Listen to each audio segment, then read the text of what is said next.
on his grave. He did not mother. It wasn't mentally fit, for this body is a 15 us in the far north.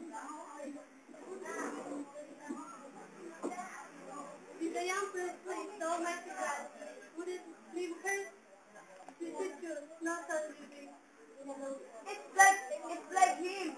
No for the day, but they will be lost now, and let you call an email and make me a good copy out of the whiteboard, for I won't live after him. I've been a husband, father, and a six sons in this house.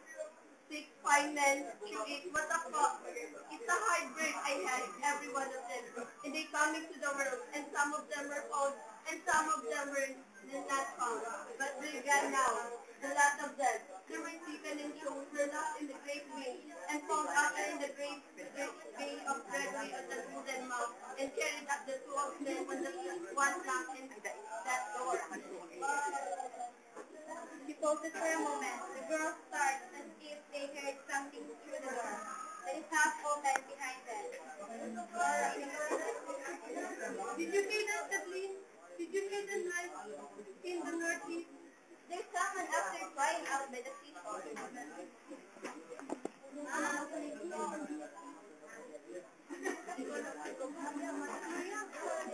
There was Sean and his father, and his own father again, were lost in a dark night, and not a thing or a sign of them. When the sun went up, there was patch after was thrown out of the rock that turned over. I was sleeping here with the quietly, and a baby lying on my two